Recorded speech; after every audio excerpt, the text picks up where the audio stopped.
శోభయాత్ర సాగుతోంది. ఈ సందర్భంగా ప్రస్తుతం మన స్టూడియోలో యాక్టర్ మంచు మనోజ్ గారు ఉన్నారు. వారితో మాట్లాడదాం. Hi sir. హలో అండి, నమస్కారం. ముందుగా advance congratulations to Mirai. Thank you అండి. ట్రైలర్ అదిరిపోయింది. ఇంకా అంటే ట్రైలర్ చూస్తుంటేనే సినిమా సూపర్ హిట్ అనే చెప్పేయచ్చు. ముందుగా మీరు అసలు ఈ మైథలాజికల్ టచ్ అనిపిస్తుంది సినిమా అంతా కూడా. అవునండి. ఏం చెప్పదలుచుకున్నారు సినిమా గురించి? ఇట్స్ లాట్ ఆఫ్ బుక్స్ నుంచి అండి. డైరెక్టర్ గారు dead lot of research last 6 years and అశోకుడు 9 పుస్తకాల గురించి ఎప్పుడు చెప్పాలని డైరెక్టర్ గారి విజన్. సో ఆ ప్రాసెస్లో దాని గురించి తెలుసుకున్న దాంట్లో అండ్ మన ఇతిహాసస్ నుంచి మన రాముడు అండ్ ఫర్ ఎగ్జాంపుల్ ఇది 9 పుస్తకాలు ఒక మనిషికి దక్కితే అతను రావణాసుడిగా మారిపోతాడు. ఎందుకంటే అతను హెడ్తో పాటు 9 పుస్తకాలు 9 జ్ఞానాలు ఉంటాయి దాంట్లో. అండ్ అలాంటిది బ్లాక్ స్పాట్ మహాబీర్ లామా అని I'm doing that character and very powerful anti force character. And అతను way of thinking, way of approach ఏంటంటే ఈ లైఫ్లో ఈ కులం గోత్రాలు ఇవేవి ఉండకూడదు. It has to be equality. అది నమ్మేటోళ్ళు బ్రతకూడదు. So only deserve should be. So ఈ నియమాలు నీతి అన్నీ కరెక్ట్గానే ఉంటుంది. సింగిల్ ఫోకస్డ్ ఈ నీడ్స్ దోస్ బుక్స్. ఈ లోకాన్ని మార్చాలి, ఈక్వాలిటీ తీసుకురావాలి ఈ లోకంలో. ఇక్కడ న్యాయంగా లేదు ఈ వరల్డ్ అనే ఒక కాన్సెప్ట్లో. అండ్ ఇతను తీసుకున్న అప్రోచెస్ వైలెన్స్. సో అండ్ ఇతనికి ఆ 9 పుస్తకాలు దొరుకుతాయా దొరకదా, అండ్ ఈ 9 పుస్తకాలని నేను చేరకుండా ఉండాలంటే ఆ శక్తి ఓన్లీ మిరాయిలోనే ఉంది. సో ఆ మిరాయితో ఆపగలుగుతారా లేదా అనేది కాన్సెప్ట్. మనోజ్ గారు, అంటే మనకు వినాయక చవితి అనగానే చిన్నప్పటి నుంచి ప్రతి ఒక్కరికి చిన్నతనంలో జ్ఞాపకాలు ఎక్కువగా ఉంటాయి. మీకు ముఖ్యంగా వినాయక చవితి విషయంలో ఎలాంటి జ్ఞాపకాలు ఉన్నాయి? చాలా అండి. నేను I use to 9th 10th 11th 12th especially నేను గణేష్ నిమజ్జనం పాల్గొనేవాడిని ఇక్కడ హైదరాబాద్లో. అండ్ నేను I use to be on the క్రెయిన్లో వెళ్ళి నీళ్ళు వరకు వెళ్ళి అక్కడ మళ్ళీ నీళ్ళల్లో పంపించి మళ్ళీ పైకి వచ్చేవాళ్ళం. So I remember those memories. And ఇంకా చిన్నప్పుడు వచ్చి 5th 6th స్టాండర్డ్లో ఏం చేసేవాడిని అంటే, సరే ఇంట్లో వినాయకుడు పెట్టేవారు, నేను ఇంకో చిన్న వినాయకుడిని తీసుకొచ్చి వెనకాల క్వార్టర్స్లోనూ ఎక్కడైనా వెళ్ళిపోయి అక్కడ పెట్టుకొని అక్కడ నేను ఒకటి రెడీ చేసేవాడిని. సో ఇంటికి వినాయకుడిని చూసి దండం పెట్టుకునే గెస్ట్ అందరూ వస్తే నేను ఇక్కడైనా నా వినాయకుడి దగ్గరికి రండి అని చెప్పి ఆ వినాయకుడిని చూపించి అక్కడ చందాలు అడిగేటోళ్ళం అనమాట. మా వినాయకుడు కూడా చందాలు ఏంటది. సో ఇలాంటివి చాలా చేసాం. ఫ్యామిలీతో ఎలా సెలబ్రేట్ చేసుకునేవాళ్ళు అప్పుడు? ఎవ్రీ ఇయర్ చిన్నప్పటి నుంచి నాన్నగారితో అరౌండ్ 4:30 AM తీసుకెళ్ళేటోళ్ళు. ఆ రోజుల్లో తీసుకెళ్ళి కరెక్ట్గా మట్టి వినాయకుడు అండ్ కరెక్ట్గా దంతం కరెక్ట్గా ఉందా అండ్ ఎవ్రీథింగ్ క్రాక్ ఉన్నాయా అండ్ ఎలా చూడాలి లైక్ అండ్ పొద్దునే ఒక తట్ట తీసుకొని పంచి పెట్టుకొని వెళ్ళి వినాయకుడిని తీసుకొచ్చి అది ఆనవాయితీగా ఉంది. సో ఈసారి కూడా నేను నా బాబుని 4:30కి తీసుకెళ్ళలేదు, 6:30కి తీసుకెళ్ళి దెన్ సేమ్ అలా మట్టి వినాయకుడిని వెతికి చూసి క్రాక్స్ అవన్నీ ఉన్నాయా బాబుకి అన్నీ నేర్పించి దాన్ని ఇంటికి తీసుకొచ్చి అలంకరించుకొని పూజ చేసాం.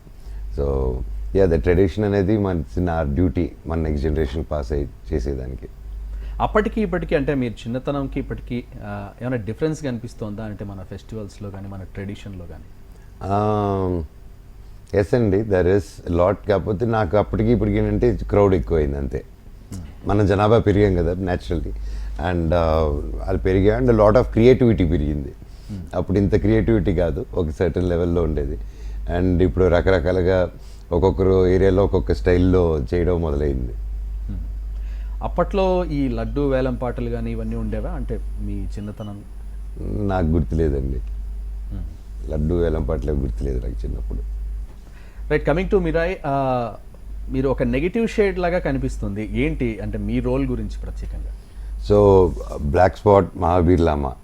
సో ఈ క్యారెక్టర్ను నమ్మే సిద్ధాంతాలని పొందేదానికి ఆ 9 పుస్తకాలు ఇతను తీసుకునే దానికి ఎన్నుకున్న దారి వైలెన్స్. అండ్ ఎందుకు వెళ్తున్నాడో కరెక్ట్ రీజనే, కానీ ఎన్నుకున్న దారి తప్పు. అండ్ లాస్ట్లో ఇతనికి ఆ బుక్స్ దొరికాయా, ఒకవేళ దొరికితే ఇది మంచి వైపు వెళ్ళాడా చెడు వైపు వెళ్ళాడు, ఇంకా చెడు వైపు వెళ్ళాడా అనేది ఇస్ ద ఫస్ట్ పార్ట్ అండి. అండ్ అంటే సెకండ్ పార్ట్ కూడా 100% సెకండ్ పార్ట్ ఉంది. The movie ends to second పార్ట్కి దారి తీసుకెళ్తుంది. అంటే చాలా గ్యాప్ తర్వాత భైరవం చేశారు. Bhairavam super hit. యాక్చువల్గా దాంట్లో షేడ్ కూడా నెగిటివ్లా కనిపిస్తుంది, బట్ భైరవం సూపర్ హిట్. తర్వాత మిరాయిలో నెగిటివ్ షేడ్స్ ఉన్న క్యారెక్టర్లా కనిపిస్తుంది. తర్వాత నెక్స్ట్ ప్రాజెక్ట్స్ ఏంటి, అసలు నెగిటివ్ షేడ్స్ని ఎంచుకోవడానికి అసలు ఈ కథ విన్నప్పుడు ఏమనిపించింది? సో భైరవం వచ్చేసి out and out negative shade అండి అది. అతను చేసిన విషయాలు అండ్ త్రూఅవుట్ సినిమా ఏదో బయటకు మంచిగా కనిపిస్తే ఏదో ఒకటి చేస్తూ ఉన్నాడు. But when it comes to black sword it's not complete నెగిటివ్గా ఉండదు. ఎందుకంటే బికాస్ ఇతను తీసుకున్న దారి ఇది డీవియేషన్ ఏది ఓపెన్గానే చెప్పి ఓపెన్గానే ముందెళ్తూ ఉంటాడు. ఒక లక్ష్యంతో ముందుకెళ్ళే క్యారెక్టర్ అనమాట అది. లాస్ట్కి ఇతను 9 పుస్తకాలు దొరికితే క్యారెక్టర్కి రావణాసుడిగా మారాడు అనుకోండి. సో రావణాసుడు అంత శక్తి మారిపోతే ఈయన సంహరించాలంటే ఇక రాముడి దిగి రావాలన్నమాట. సో అంత పెద్ద క్యారెక్టర్ నన్ను నమ్మి ఇచ్చారు Karthik garu. And I'm really blessed to play that role. Mirai అనే వర్డ్ కూడా కొత్తగా ఉంది. అంటే ఏంటి ఆ మిరాయ్ వర్డ్? మిరాయ్ అంటే జపనీస్లో ఫ్యూచర్ అండి, అండ్ హోప్ కూడా. సో అండ్ మన సినిమాలో మిరాయ్ వచ్చేసి ఇట్స్ ద స్టిక్ అనమాట. సో ఆ స్టిక్ మహాబీర్లామాని ఆపగలుగుతుంది, కానీ మహాబీర్లామాని ఏం చేయలేదు. సో ఆ డిస్ట్రక్షన్ ఏదైనా ఉంటే ఆపే శక్తి అది ఉంటుంది దాన్ని ఎదుర్కోవాలంటే. So the movie revolves around the Mirai stick. మీ అబ్బాయి ఈ సినిమా ట్రైలర్ చూసాక రెస్పాన్స్ ఏంటి? ఫస్ట్ నుంచి నా బిగ్గెస్ట్ ఫ్యాన్ ధైర్యం అండి బ్లాక్ స్వాడ్కి. ఎందుకంటే దాదాపు 3 years నుంచి కంటిన్యూ అవుతుంది. మా బాబుకి 7 years, అంటే 4 years, బాబుకి 4 years ఉన్నప్పటి నుంచి అతని లైఫ్లో బ్లాక్ స్వాడ్ ఉన్నాడు. సో ఆ ప్రాక్టీస్కి కానీ దీనికి కానీ నాతో పాటు నేను హైదరాబాద్లో ప్రాక్టీస్ చేసేటప్పుడు బాబు కూడా వచ్చి స్టిక్ ఫైట్ అంతా ప్రాక్టీస్ చేశాడు. సో ఎప్పుడు ఆ గెటప్ వేసుకున్నా is very excited with this film. Mirai was suppose to be my comeback film. And so ఒక 3 years పాటు లాస్ట్లో ఇంక భైరవం ఒక మధ్యలో 3 months వెళ్ళి చేసి వచ్చాం. ఈసారి ఫెస్టివల్ ఎలా చేసుకున్నారు ఈ 9 రోజుల పాటు?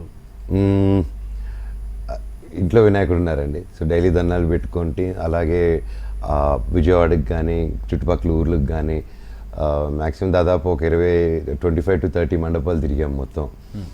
వినాయకుడు మండపాలకి ఎవ్రీ ఏదో ఒక ఆనవాయితీ మాకు. అండ్ కొన్ని ఉన్నాయి సెంటిమెంటల్గా మేము వెళ్ళేది ప్రతి ఇయర్.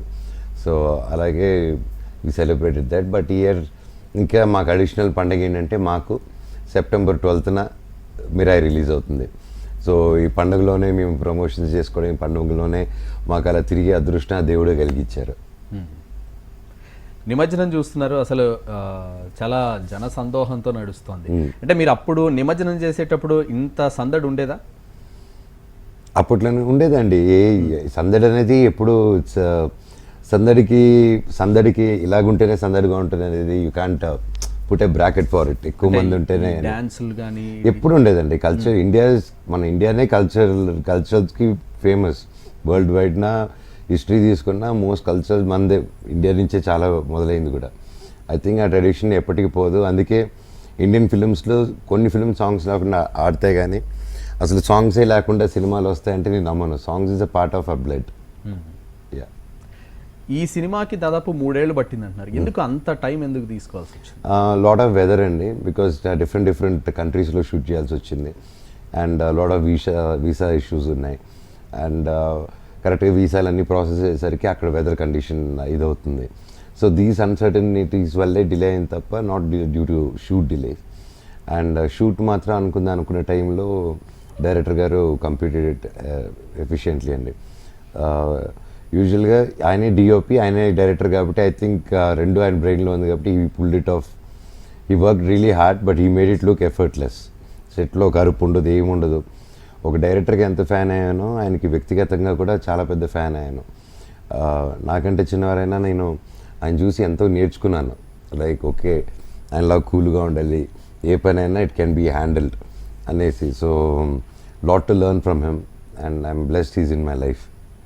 అలాగే మిరాయ్ అనేది జపనీస్ వర్డ్ అంటున్నారు. అంటే జపాన్కి సంబంధించి ఏమైనా ఈ కథకి జపాన్కి సంబంధించి ఏమైనా లింక్ ఉంటుందా? లేదండి, జపాన్కి దీనికి లింక్ ఉండేది బ్లాక్ స్వాడ్, మహాబీర్లామా. సో ఇతను ఆ స్వాడ్ కానీ ఆ నింజా ఇది కానీ so all that style is inspired from there. So that is a connect with this martial art techniques what he use. So in pastly he would gone there and come. అంటే ఈ త్రేతాయుగంలో సంబంధించిన ఒక ఆయుధంకి సంబంధించే ఈ movie అంతా ఉన్నట్టు అవును, Mirai. Yeah. ఈ ట్రైలర్ చూసిన తర్వాత ఫస్ట్ రెస్పాన్స్ ఎవరి నుంచి వచ్చింది మీకు? ఫస్ట్ అందులోనూ చెప్పాలంటే ఫస్ట్ మీ బర్త్డేకి రిలీజ్ చేసిన గ్లిమ్స్ చాలా అదిరిపోయింది. అవును, అప్పుడే మీరు ఇందులో యాక్ట్ చేస్తున్నారు అన్నట్టు ప్రతి ఒక్కరికి. అది 2 years అయింది కదా అది రిలీజ్ చేసి. 2 years బ్యాక్ బర్త్డేకి రిలీజ్ చేశాను దాన్ని. యా, అది ఫస్ట్ టైం వచ్చినప్పుడు ఇట్ వాస్ బ్లాస్ట్ అండి. నా లైఫ్లో అంత రెస్పాన్స్ ఎప్పుడు రాలేదు. నాట్ ఓన్లీ హియర్, నాకు అక్రాస్ ఆల్ స్టేట్స్లో నుంచి ఉన్న ఫ్రెండ్స్ కానీ యాక్టర్ ఫ్రెండ్స్ కానీ వాళ్ళందరూ ప్రేమగా ట్వీట్ చేసి దేవర్ రియలీ అండ్ నాకు కాల్ చేసి that was one special birthday for me. I never forget ఆ రోజు. ఈ ట్రైలర్ చూసిన తర్వాత రజనీకాంత్ గారు ఎలాంటి రెస్పాన్స్ ఇచ్చారు?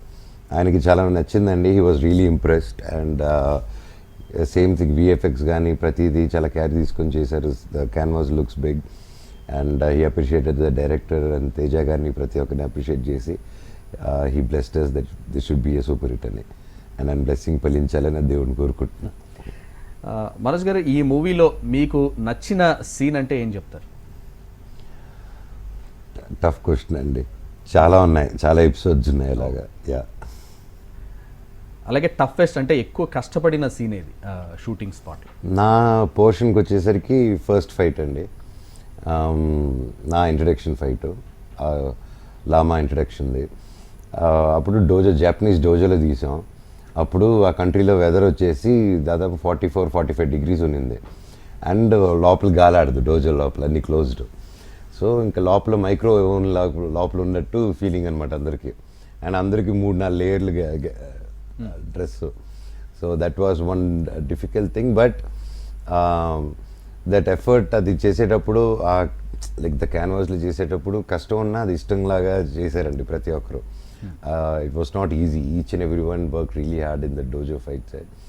అండ్ అందరికంటే బాగా కష్టపడిందంటే I would say in Nepal షెడ్యూల్లో టోటల్ యూనిట్ బాగా కష్టపడారు. తేజ గారు కానీ శ్రేయ గారు కానీ, బికాజ్ చాలా డిఫికల్ట్ టెరెన్కి వెళ్ళి they worked. So each location and everything there was lot of effort and belief went in to it. సెట్లో ఎలా ఉండేది అంటే 3 years పాటు నడిచింది ఈ సినిమా షూటింగ్ సంబంధించి, అంటే 3 years టైం తీసుకుంది. ఈ 3 yearsలో బాండింగ్ ఎలా ఏర్పడింది మొత్తం మిగతా కో యాక్టర్స్తో? We learned a lot each other అండి. అండ్ ఈ మూవీ మేము ఒప్పుకొని హనుమాన్ ముందు ఒప్పుకున్నాం. ఇది హనుమాన్కి దాదాపు 6-8 months ముందు ఈ సినిమా చేద్దామని ఒప్పుకున్నాము. అండ్ అదే that's why I respect Vishwaprasad garu a lot in this. అప్పటికి హనుమాన్ లేదు, నేను కూడా అంతకుముందు సినిమాలు గ్యాప్ ఇచ్చున్నాను. బట్ నమ్మి కార్తిక్ ఘట్టమనేని గారికి స్క్రిప్ట్ నమ్మి మేమైతే we will pull it off. ఒక యాక్టింగ్ పరంగా కేవలం మాలో ఉన్న యాక్టింగు అండ్ ఆ క్యారెక్టర్కి మేము సరిపోతాం అనే ఒక నమ్మి పెట్టారనమాట. అండ్ అన్ని కోట్లు నమ్మి పెట్టారంటే రియలీ ఇట్స్ హ్యాట్స్ ఆఫ్ అండి, అంత ధైర్యం చేసి. అండ్ ఆ రెస్పెక్ట్ అండ్ గ్రాటిట్యూడ్ ఎప్పుడుగా ఉంటుంది. సో నాకు అప్పుడు చెప్పినప్పుడు నేనే చెప్పా, తేజ నీకు తమ్ముడు ఎప్పుడైనా పిలు, నేను ఈ సినిమాలో నేను కలిసి యాక్ట్ చేద్దాము, any character come and play for you అని చెప్పాను.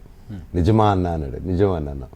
సో ఆఫ్టర్ ఫ్యూ మంత్స్ తర్వాత ఒక స్క్రిప్ట్ ఉందన్న, మీరైతేనే బాగుంటారు దానికి, ఒక్కసారి వినండి అన్నారు. అప్పుడు కార్తిక్ ఘట్టమనేని గారితో విని ఇంకా దేవుడిని ఎదుర్కొనే క్యారెక్టర్ ఈక్వల్ టు గాడ్, ఆ బుక్స్ దొరికితే become and దర్స్ a lot of story telling from my hand అనేసి దాన్ని ఇమీడియట్లీ ఐ వాజ్ లైక్ 100% అండి అని నేను ఆయన విజన్లోకి I became a part of this. అలాగే ఇందులో జగపతి బాబు గారు కూడా చాలా మెయిన్ రోల్ చేసినట్టు, ఆయనతో ఎలా ఉంది వర్క్ చేయడం? జగ్గుబాయితో ఎప్పటి నుంచో ఉంది కాబట్టి మనకి వర్క్ రిలేషన్. ఇంత ముందు కరెంట్ తీగ చేసాము, అటాక్ చేసాము. అండ్ బట్ చిన్నప్పటి నుంచి బాగా క్లోజ్ మేము, అన్న అనేసి is very close to us and very sweet person. And అందరికి తెలిసింది ఎంత sweet. Yeah, he also came. So ఎల్లాలో షూట్ చేసామన్నమాట. That's where we met again ఈ సినిమాకి. ఎల్లాలో షూట్ చేస్తే and he came all the way there. That's also tough terrain. ఒక రైల్వే బ్రిడ్జ్ మీద చేసాం, హ్యూజ్ బ్రిడ్జ్. అండ్ అది కనెక్టెడ్ టు హోల్ శ్రీలంక, ఆ రైల్ రూట్. అది గవర్నమెంట్తో మాట్లాడి అండ్ ఆ రైల్ రూట్ ఆపించుకొని చేసుకున్నారు అది. అండ్ దానివల్ల అక్కడ పొలిటికల్ గొడవలు కూడా. మనోజ్ గారు ఇందాక ఎలా షూటింగ్ ట్రైన్ సీన్స్ గురించి మాట్లాడుకుంటున్నాం. సో ఆ సీక్వెన్స్ జరిగేటప్పుడు మొత్తం శ్రీలంకకి కనెక్ట్ అయ్యే రైల్వే బెల్ట్ని ఆ ట్రాక్ని ఆపాల్సి వచ్చింది. సో పర్మిషన్స్ ఇచ్చేసారు, వీఆర్ షూటింగ్. అండ్ ఒకరోజు లేదు గవర్నమెంట్ మళ్ళీ ప్రాబ్లం అవుతుందని మళ్ళీ ఒకరోజు ఆపడం జరిగింది వాళ్ళు. సో ఎప్పుడూ ఒక స్ట్రెస్, ఎప్పుడూ ఒక ఛాలెంజ్తోనే ముందుకెళ్ళిందండి. అండ్ వేరే వాళ్ళైతే ఇట్ వాస్ నాట్ గవర్నమెంట్ని హ్యాండిల్ చేసి అది శ్రీలంకన్ గవర్నమెంట్ని హ్యాండిల్ చేయడం it's not easy. They also Sri Lankan government it supported us a lot. అక్కడున్న మేనేజర్స్ కానీ అక్కడున్న ప్రొడక్షన్ టీమ్ కానీ everybody gaves a good support. మనకు ట్రైలర్లో కనిపిస్తుంది ఆ ట్రైన్ సీన్. ఎస్, అదే that is a major sequence in the film. And దాదాపు ఇటు 10 days వరకు ఉండి 10 to 15 days ఉన్నాం, బికాస్ విత్ ఆల్ దాట్ వర్షం రావడం ఇవన్నీ. So that was one great experience అండి. బ్రిడ్జ్ మధ్యలో ఫైట్ జరుగుతుంది, ఇటు 1 kilometer అటు 1 kilometer వెళ్ళాలంటే. సో అక్కడికి వెళ్తే సీక్వెన్స్ చేయాలి. ఎండ వస్తే పీక్గా వస్తుంది, వర్షం వస్తే అలాగే వస్తుంది. అండ్ బ్రిడ్జ్ అది పైనుంచి చూస్తే ఒక 1 kilometer డిస్టెన్స్ ఉంటుంది చూసేదానికి. So it was a very exciting experience అనమాట. అండ్ దానివల్ల అక్కడ పార్లమెంట్లో అపోజిషన్కి వాళ్ళకి గొడవలు అయ్యాయి, పర్మిషన్ ఎలా ఇస్తారు, పబ్లిక్ ఇబ్బంది అవుతుంది. సో క్వైట్ న్యూస్ అయింది శ్రీలంకలో ఇది కూడా. అసలు ట్రైలర్లో చూస్తుంటేనే అది విఎఫ్ఎక్స్ లాగా అనిపిస్తుంది కానీ బట్ అది రియల్ అంటే అసలు విఎఫ్ఎక్స్కి ఎక్కువ స్కోప్, అంటే ఎక్కువ live locations, live shoot, real action మీద డిపెండ్ అయ్యారండి డైరెక్టర్ గారు. He didn't want only green mats దీని మీద. So he made sure maximum real locations and that's why he was very particular. అందుకే అంత ట్రావెల్ చేసి అంత ఇది చేసి he was looking to get as realistic as possible. So అంత రియలిస్టిక్గా షూట్ చేసి దానికి యానిమేషన్స్ని ఎన్హాన్స్మెంట్స్ లాగా వాడుకున్నాడు ఆయన. So he did his whatever he did, he put his blood and sweat and he did it. Coming to the background score, అసలు అద్దరిపోయింది BGM చూస్తుంటే ట్రైలర్లోనే. ఇంకా మూవీలో ఎలా ఉంటుందో ఎక్స్పెక్ట్ చేయొచ్చు. హరిగారు చింపేశారని ఆయన next level. And especially black spot మహాబీర్లా మా థీమ్ అయితే నాకు ఫుల్ హ్యాపీ. యా, పురగాలు వచ్చేలా కొట్టారు. And thank you sir, love you for that. ఆ ఎలివేషన్ మ్యూజిక్ చాలా బాగుంది, చింపేశారండి ఆయన. హీరో గురించి చెప్పాలంటే తేజ సజ్జా గురించి ఏం చెప్తారు అంటే మూవీకి సంబంధించి? సో తేజ నాకు ఎప్పటి నుంచే తెలుసు and I saw how is evolving. Teja అంత స్మార్ట్ అండ్ ఇంటెలిజెంట్, ఆ ఏజ్కి అంత ఇంటెలిజెంట్ అనేది చాలా, it's not normal. He knows perfect strategies and like చెప్తుంటాడు ఇలా ఉండాలన్నా, ఇలా ప్లాన్ చేసుకోవాలి, ఇలా చేయాలనేసి. సో అప్పుడప్పుడు అనిపిస్తుంది నాకంటే ఇతనే ఎప్పుడో పెద్దోళ్ళగా ఉన్నాడు అనేసి. Is very matured. And the evolve Zombie Reddy దగ్గర నుంచి అండ్ హనుమాన్ ఎలా ట్రాన్స్ఫార్మ్ అయ్యాడు, అండ్ ఫ్రమ్ హనుమాన్ టు మిరాయికి ఎంత కష్టపడ్డాడు. He also practised almost 6 months before the film to get that action with the stick కరెక్ట్గా వచ్చేదానికి. It's not easy to learn a skill and so he took time. And even after Hanuman success తర్వాత కూడా ఈ వేరేది ఏది sign చేయకుండా ఈ movie మీద స్టిక్ ఆన్ అయ్యి చేశాడంటే it's not a joke. And I'm sure ఈ మూవీ ఇంకా నెక్స్ట్ లెవెల్కి తీసుకెళ్తుంది తేజానని గట్టిగా నమ్ముతున్నానండి. టోటల్గా యాక్షన్ సీన్స్ ఎక్కువగా ఉన్నట్టు అనిపిస్తుంది ఈ మూవీలో. అవును, ఇట్స్ పక్కా out and out action film, that's one thing. And ఈ మూవీ ఆ స్టోరీ టెల్లింగ్ ఫస్ట్ నుంచే it was like action oriented. And characters, the sequences and ఆ బుక్స్ అంత ఈజీగా దాచిపెట్టలేదు అశోకుడు. సో చాలా క్లెవర్గా దాచిపెట్టాడు ఆయన. ఆయన ఎలా దాచిపెట్టాడు, ఎలా రిట్రీవ్ చేస్తున్నా అనేది you'll be learning when you're seeing the film. మొత్తంగా మీరు 9 గ్రంథాలు సాధిస్తారా? అది మీరు సినిమా చూడాలి. యా, బట్ అలాగే September 12th వరకు వెయిట్ చేయాలి మీరు దానికి. ఇంకా ఈ ట్రైలర్కి సంబంధించి ఎలాంటి కాన్ఫిడెన్స్తో ఉన్నారు మూవీ మీద? మేమైతే 100% కాన్ఫిడెన్స్లో ఉన్నామండి, నమ్ముతున్నాము. యూనివర్స్ని నమ్మాలి గట్టిగా, అండ్ యూనివర్స్ని కూడా నమ్ముతున్నాము, అందరూ గట్టిగా నమ్ముతున్నాం. అండ్ చాలా పాజిటివ్గా ఉన్నాం with output each and every one. So I'm sure ఇంత పాజిటివిటీలో తప్పకుండా మేము అనుకుందే జరుగుతుందని నమ్ముతున్నాము. ఇంకా always there is rest in దేవుడి చేతిలో అండ్ ప్రజల చేతిలో, they are the gods. So we're hoping and praying and trusting that they will also like the film and సినిమాని ఆదరిస్తారని. మిగతా సినిమాలతో పోల్చుకుంటే ఈ సినిమాలో ప్రత్యేకత ఏంటంటే ఏం చెప్తారు? స్క్రిప్ట్ అండి. మామూలుగా ఈ రోజుల్లో హీరోలు ఎవరైనా సరే ఫస్ట్ షోలో టాక్ కొంచెం తేడా అయితే సినిమా పడిపోతుంది. So again the days are coming like సినిమా is always bigger than anyone and Mirai is that example అండి. అండ్ డైరెక్టర్ గారు ఒక ప్రొడ్యూసర్ గారు కానీ ఇది ఏ మార్కెట్ ఇవేవి చూసుకోకుండా మా ఇద్దరిని పెట్టినప్పుడు just script is the hero. ఆ స్క్రిప్ట్లోకి తేజ గారు కానీ నేను కానీ ఆ స్క్రిప్ట్లోకి వచ్చాం. సో ఇలాంటి మూవీస్ హిట్ అయితే they'll be more concepts like this and స్క్రిప్ట్ని బేస్ చేసుకునే సినిమాలు ఇంకా ఎక్కువ వస్తాయి, చాలామంది ఉన్నారు. So I'm really hoping this will open that door for everyone. మీ అప్కమింగ్ మూవీస్ గురించి ఇంకా ఏమేమి సినిమాలు చేయబోతున్నారు? నెక్స్ట్ డేవిడ్ రెడ్డి అని చేస్తున్నానండి. Very big cast and crew and వాళ్ళది ఇప్పుడే రివీల్ చేయకూడదు నేను. ఆల్రెడీ స్టార్ట్ అయిపోయిందా? ఎస్ అండి, ప్రీ ప్రొడక్షన్ అంతా స్టార్ట్ అయిపోయింది. The team is fixed and it's a periodic film. 1897 నుంచి 1922 వరకు జరిగే ఒక కథ అనమాట. యా, ఇంకా అదొకటి. అండ్ దాని తర్వాత దర్స్ another couple of films and I let you know about it also. ఫైనల్గా ఈ మూవీ గురించి, మిరాయ్ గురించి ప్రేక్షకులకు ఏం చెప్పదలుచుకున్నారు? మిరాయ్ మేమందరూ 3 సంవత్సరాలుగా ఈ సినిమాని ఎంతో నమ్మి ప్రతి ఒక్కరూ ఈ సినిమా బాగా ఆడుతుందని, ఒక మంచి కథని మీ ముందుకు తీసుకొస్తున్నామని, అండ్ మన ఇతిహాసాస్లో అలాగే మన అశోకుడు 9 గ్రంథాల గురించి, అశోకాస్ అన్నోన్ 9 బుక్స్ గురించి మీకు తెలియపరచాలని డైరెక్టర్ గారు దాదాపు 6 to 7 years వరకు ఆయన చేసిన హోంవర్క్, ఆయన ఎంతో గొప్ప కథ రాసి మన ముందుకు వచ్చారు. అండ్ నేను, తేజ సజ్జా గారు, మేము కూడా ఆ కథను నమ్మి we travelled with it for 3 years. మమ్మల్ని నమ్మి విశ్వప్రసాద్ గారు కూడా ఒక 3 years పాటు ఈ సినిమా, ఈ కథ జనాలకు వెళ్ళాలని ఎన్ని అడ్డంకులు వచ్చినా ఎన్ని వచ్చినా ఈ సినిమాని నెంబర్ 1గా ముందుకు తీసుకొచ్చారు. సో మీరందరూ మిరాయ్ అనే సినిమాని, మన తెలుగు సినిమాని ఇంటర్నేషనల్ స్టాండర్డ్స్లో తీశారు డైరెక్టర్ గారు. సో ఈ సినిమాని మీరు ముందుకు తీసుకెళ్తారని, థియేటర్స్కి వచ్చి చూసి గొప్ప విజయం మాకు ఇస్తారని, అలాగే ఇండియా వైడ్, నేషన్ వైడ్ కూడా, వరల్డ్ వైడ్ కూడా గొప్ప హిట్ అవ్వాలని ఆ వినాయకుడిని మిమ్మల్ని కోరుకుంటూ thank you so much Manoj గారు. Thank you so much. Mirai సినిమా మంచి సూపర్ హిట్ బ్లాక్ బాస్టర్ అవ్వాలని కోరుకుంటున్నాను మనస్ఫూర్తిగా. థ్యాంక్ యూ అండి, love you, thank you so much.